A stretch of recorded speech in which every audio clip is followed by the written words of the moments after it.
Today we're going to show you how to open up and unpack the SFD-1000 from the packing and install the batteries.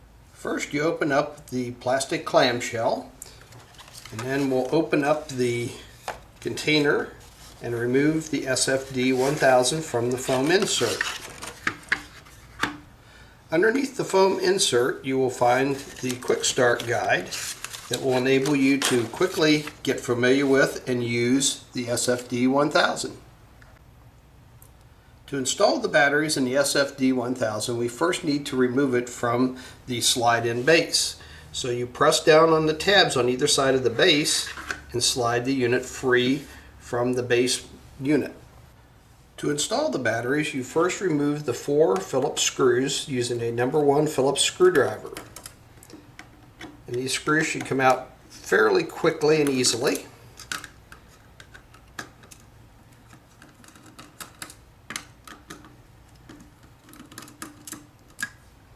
And then you remove the battery cover. With the battery cover removed, you can see the orientation of the AA batteries marked in the bottom of the battery holder.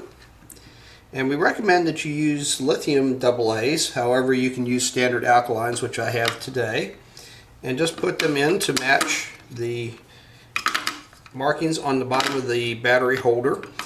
If you should happen to put these in backwards, it's not going to really hurt anything because we do have reverse protection built into the SFD-1000, but if you want it to operate, you must put them in the correct orientation.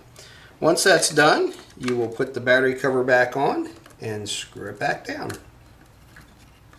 When tightening down the battery door screws, you want to make sure that you get them good and tight because there's actually a gasket that prevents moisture from getting into the SFD-1000 once it's outside in the environment.